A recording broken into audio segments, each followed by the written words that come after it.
Hi, this is Jack from Alpha Charts with a state of the market video. Today is February 19th, 2022. Before we get started, this video is for informational purposes only, not recommendations to buy, sell, or hold any stock or security. Know your time frame and risk tolerance. All right, so looking at the SPX, it's a big toppy pattern, right? Um, Head and shoulders trying to play out, right? That's a big deal. Has not confirmed yet. It's got to get below this greenish area. I think definitely close below the greenish area to confirm something like that. It still could bounce and move up, and this could negate this whole pattern, right? But if it follows through, it's a pretty pretty good ways down. My guess would be this would be the next area down here. I'm gonna just go and draw that in while I got it here. My guess would be something like this. Right. That's a big drop. Doesn't mean it has to get all the way down there, but if it breaks this, that's not good at all. 569. 569 measured move brings us somewhere around here, right? So yeah, so it may not get all the way down to this. It could, who knows? But that's pretty nasty. The bigger picture is that this is not the time to be a hero. Definitely no, for me at least, no new buys. And again, things are starting to get a little bit more extended to the downside again. With a 50-day in there too. I like to get all these on the downside. I like to put more moving averages in. Just keeps me on the ball with this. And it's 200s in there too, right? Yeah. Okay, good. Yep. So there you go. Just really not looking good at all. All right, let's move on. QQ. Let's do RSP first. Equal weight SPX. Double top-ish, or you could even call it, head and shoulders, topping pattern, whatever you want to call it. 150-ish, that's its line. Once it breaks 150, I think then, get down to 144-ish. If it breaks 144-ish, that's when things get really hairy and down to 112. That's a big decline. Let's take it one step at a time. At first, it's to break this level, then we'll reevaluate. Then it's got to break this level, and we'll reevaluate. And it's just not a time to be a hero. Below the 200-day moving average, which is now flat. So that's not looking all that good. Looking at the Qs. So it came back and had this bear flag look to it, and it broke it with volume a few days ago, and now it's retesting its recent lows. So again, this is a big area. If it breaks here, I think this 300-ish area, which is also putting some Fibonacci's on here from the weekly COVID lows. That's why I did this here.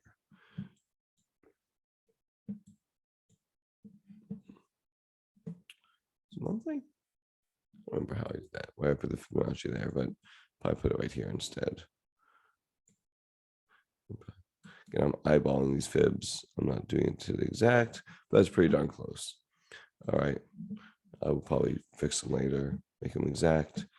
But yeah. So this 300, call it 289 for the 0.618.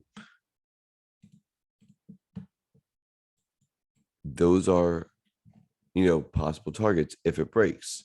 Again, just a big topping pattern. There's your 200-day right there, literally flat as can be. 50-day declining rapidly. Cross is going to happen at some point, in the future, unless price really reverses. Nothing bullish about this chart at all. There's nothing. I mean, maybe this is a place where it holds a stand, maybe, but let's figure that out after the fact. A lot of things has to happen first, right? I mean, it's under every single moving average. So that's the first thing that has to happen, right? We have to reclaim moving averages for a new uptrend to start. It's underneath the VWAP from highs, underneath the VWAP from the lows. I mean, just nothing positive at all. Equal weight cues. So it had this head and shoulders, and then this head and shoulders was actually the head for a bigger head and shoulders potentially. We'll see if this breaks. If it does, it's a gigantic head and shoulders, a year in the making, and things get really, really bad, right? This VWAP is from the COVID lows, so it's always a possibility that it can be a place where support can be found. It's just a level of interest, but again, a completely flat 200-day. 50 has already crossed it on the equal weight, which means very broad-based selling, but y'all know that. I don't need to tell you that. Underneath all the moving averages, again, nothing to be bullish about here. Again, 72.50, $72, somewhere around there. That's got to hold. If that doesn't hold, then things are going much, much lower. Let's look at mid caps. Again, right on the precipice, right? We have a lot of things that are on the precipice of the next move lower. And right there, you get the cross, the 5,200 cross. I mean, call it whatever you want. I think they call that the death cross or something like that. I just look at this as a very bearish looking pattern right here. Not good, not good. IWM already broke down, right? So leading to the downside. And to me, this is a bear flag, maybe 1, 2, 3, 4, and this will be wave 5, maybe, but I don't know. I'm not a big Elliott wave guy. I'm sure someone will tell me that wave 5, actually wave 3 can't be the smallest. So as long as it's bigger than wave 1, I think that's fine, but whatever. But look at this, another 17% or so to the downside is possible. That's not nothing. That's a big deal. And if that happens, that'd be a 30% correction. That's a big deal. IWO, again, looks a lot like the IWM, but maybe a little bit closer to support. Maybe about another 10 or 11% small cap growth. And so what does that tell us? That tells me, at least, is that the opportunities may be coming, right? Let one more purge happen and the opportunities may be coming, because when this next purge, this next leg down, may be the time that we start to nibble on things and we start to try, okay, now we're going to, as a bottom starts to form and take place, start off real small, see what's been outperforming, see what's showing relative strength, because those will be the first to rebound. So that's what that tells me. XLF holding up reasonably well, but really not doing anything. Kind of flattish. Okay. SMH. Yeah, so this one still pretty ugly looking. Again, underneath all of his moving averages, again, closed below the 200-day moving average. Again, looks better than some of the other charts, but still doesn't look that good. Again, just shows how broad-based the selling is. As indicator, no bueno. Wood, not really doing nothing here. Not an indicator, so let's just move past it. VIX, into line charts, and let's take out some of these moving averages. I'm gonna keep the 200 on there today, just for fun. All right, so here's the VIX, and it's at 27. It's elevated as to be expected. Put call ratio. So put call ratio is kind of interesting because we got back to some fear in the market. That's just one, anything over 1 is some fear, but not extreme fear. And so think about what we just talked about, how one more leg down could potentially cause hitting those targets, and that could be where the opportunity starts to lie. That may coincide with an extreme fear reading. That would be ideal, right? Because now you're getting multiple things lining up in our favor to go long, or at least try to go long, a measured amount of go long. But yeah, but if we have extreme fear, plus we're hitting our downside targets, especially in the IWO, that would be okay. Now we have two pieces, right? That's something. Look at the value line geometric index, measure of breadth. Yeah, it's just turning over. I mean, as you would expect. MMFI,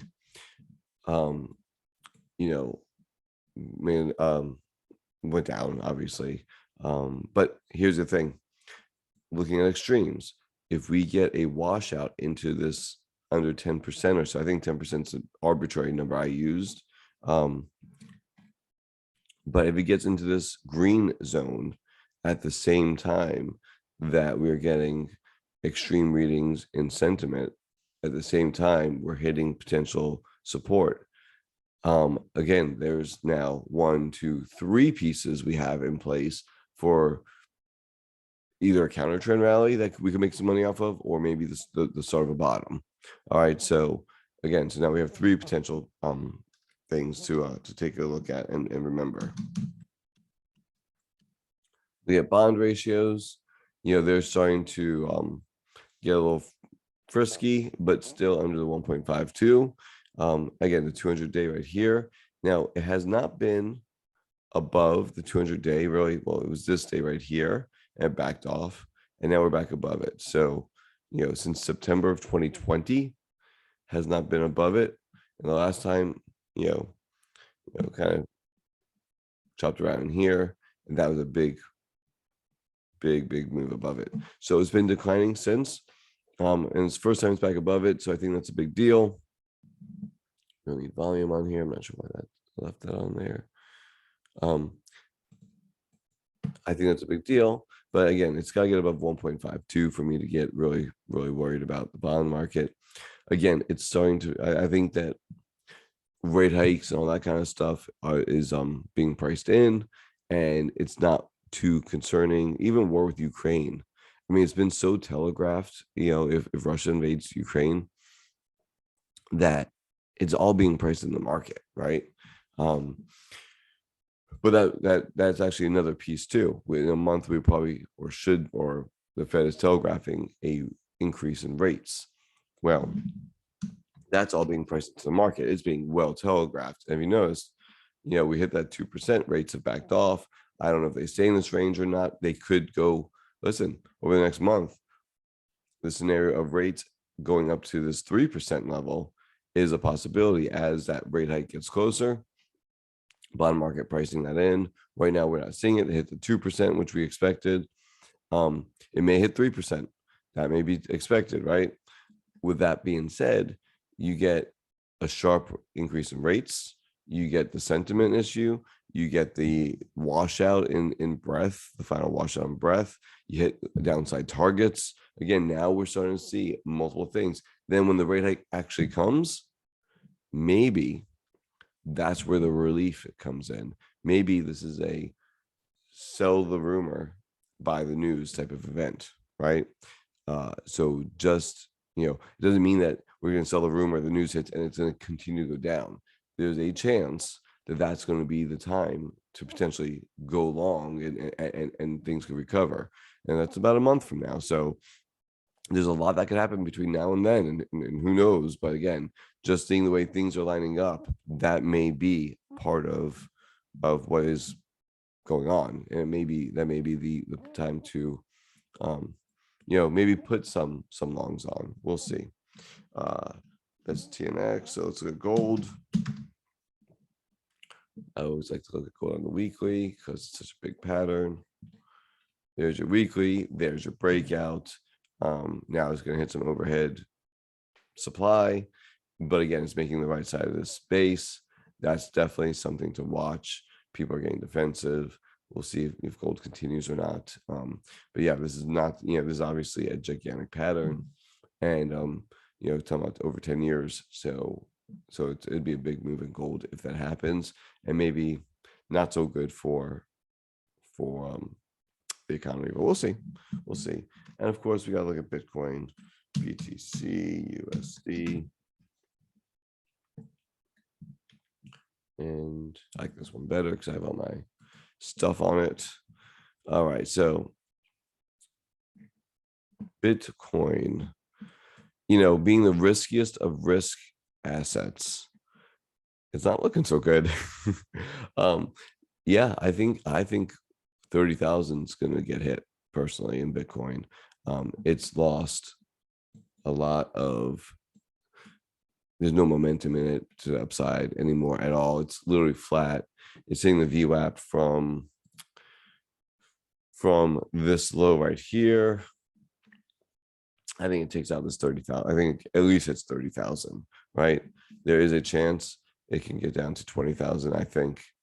Depending on how fast it moves. Again, over the next month, I think that's where all this can come into play. But yeah, I think there's a 25% move to the downside in Bitcoin. Yeah, I think that's very possible at this point. I would love to see this area hold over the next month again, and then it's turn up and lead the market higher. Again, all those things are kind of, let's put it all together now. Downside hitting the target, that's one. We have the over washed out breath into the screen zone under 10% above the 50-day moving average. You have the put call ratio hopefully getting into this area over here. You have maybe 10-year making one last spike up to this 3%, or maybe this downtrend line, which is a major downtrend line. So maybe it hits a downtrend line, maybe it hits this 3% mark. I don't know. Maybe you have Bitcoin with one more leg down into this 30,000 range. Maybe it undercuts, everything undercuts a little bit to really get people feared in, fear mongering and everything else. Economy is not going to zero, at least not this week or next month, most likely. So knowing that it's not going to zero, let's not play like it is going to zero. Look for multiple things lining up. So that's what I'm looking for. That coincides, if it's over the next month, with the potential Fed meeting, with a potential raise in, if it's only 0.25% and not 0.5%, they could rally on that potentially, especially if we start hearing rumors of 0.5% or something like that out there. So again, I like how that's all lining up. It does mean another month of chop to the downside and risk management, and maybe sitting in cash or high levels of cash.